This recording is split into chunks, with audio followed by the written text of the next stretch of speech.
Good morning and welcome to Being Naked. My name is Venus Gasselberg, your host.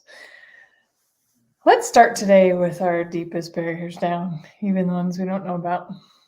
Push them down, pull them down, destroy and uncreate them. The interesting thing about barriers is we think that they're protecting us from everything. But the truth is, good morning, Christina. The truth is, we're actually keeping ourselves separate from everything. Like there's this buffer literally between everything, including ourselves. So taking our deepest barriers down allows us to just be present in the moment and see what pops. So Christina had mentioned, hello, welcome Facebook user from the UK. So good to have you here. She had a question about, said, you can be strong, confident, and independent and still be gentle, vulnerable, and open, was the post that I did. And the question was, how do you be all of it? And first of all, I think one of the things that tweaks most people in a quote like that is they see strong and vulnerable. And one of the reasons why Being Naked is all about vulnerability, and one of the things that we often mistake vulnerability as is weakness, not strength. So when we see strong, we're like, well, how can I be strong and vulnerable at the same time?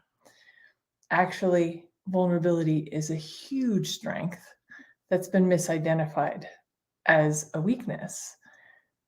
Vulnerability is the willingness to just be exposed, to say, hey, I'm here. Hey, I was confronted this last week and I worked through it, or I'm still confronted and I need help, or not from the space of you're very welcome, Christina. Not from the space that something's wrong or like bleeding on somebody or sharing the trauma and drama. It's not about that. But it is about the willingness to go, hey, you know what? I don't have it all together. I purposely showed up today in my workout clothes because I just finished working out. And I noticed how often I don't show up on camera in my workout clothes. Actually, I don't know how often I've ever done that, unless I'm on a trail. But usually if I'm in my office or in a space, I'll be dressed nice and I'll have makeup on and all that stuff. And today it was like, no, I'm just going to show up as me, sweaty. You can't smell me, but I don't think I stink. But you can, make your own observation through the camera. But I did that because I noticed how often I filter even how I show up. We're doing a call later this month called The Recovering Perfectionist.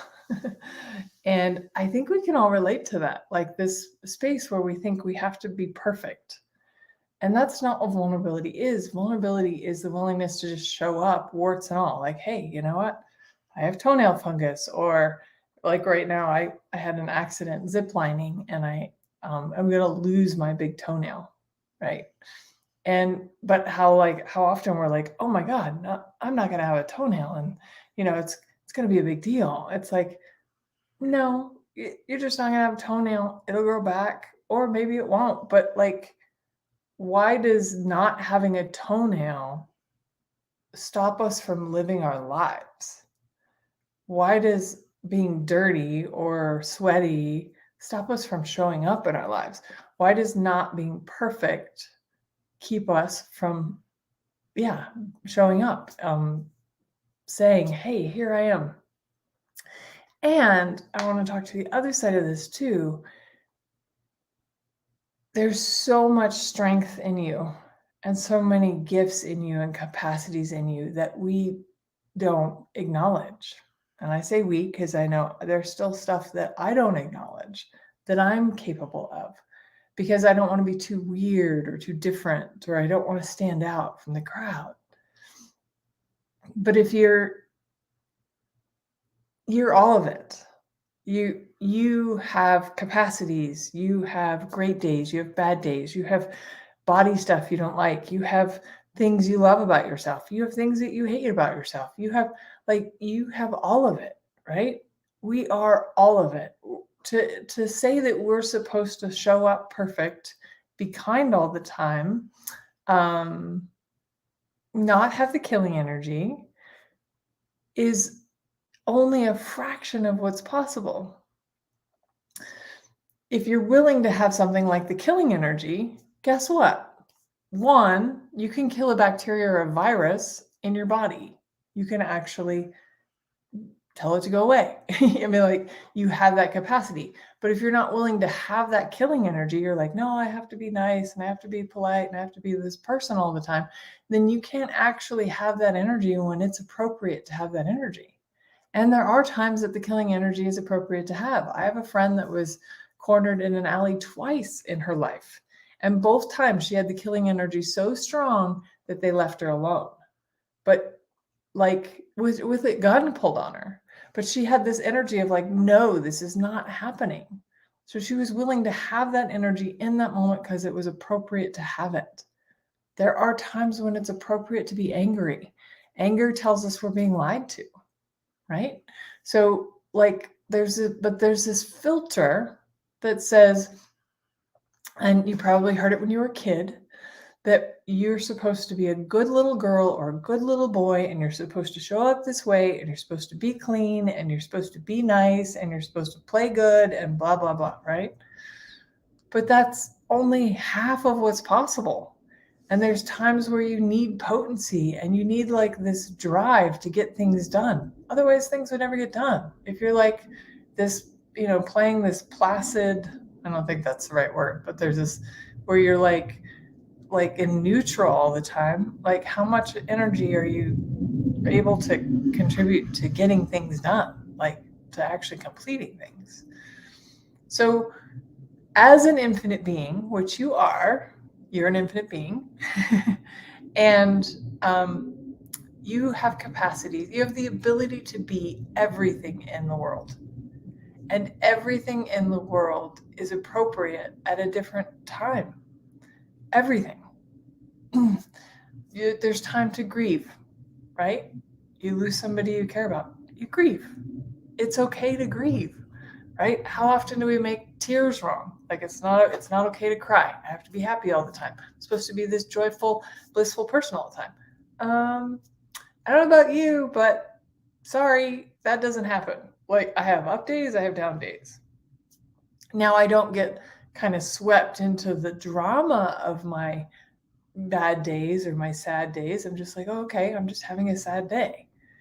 And then I let myself, be something different if I want to be something different. But you're not wrong if you want to choose to be sad, or you want to be funky, or you want to, like play in the poo for a little while, like whatever. It's like the life and this world is a giant sandbox, and we're all just invited to play. And you can play and you can throw sand and you can be mad. You can get sand in your eyes. You can have all sorts of things in your life and experiences. Like you just experience it all if you're willing to be it all. And you already are it all. So I don't usually do this, but today it seems like appropriate. So everywhere where you've decided that you cannot be it all, that you have to be this perfect, molded, and show up happy all the time and just, have all of your stuff together all the time, would you be willing to destroy and uncreate that? Would you be willing to let that go? And if you would, I'm going to say the clearing statement. It's not going to make sense to some of you. You can find out more about it at theclearingstatement.com. It's right, wrong, good, bad, puck, puddle, 9 shorts, boys, povads, and beyonds. And it's just like a magic eraser. It just like erases what you've believed so that you can actually choose something different. So now would you be willing to go be strong and be vulnerable? be caring, and be a bitch if you need to be a bitch. There are times it's appropriate to be a bitch. I know some of you cannot believe what I just said. Take it or leave it. If it lightens you up, it's true for you. If it's heavy, throw it away. I don't care. I'm so grateful for you. I'm grateful for you being here, watching, and listening. Have an amazing day, and I look forward to seeing you next time. Bye.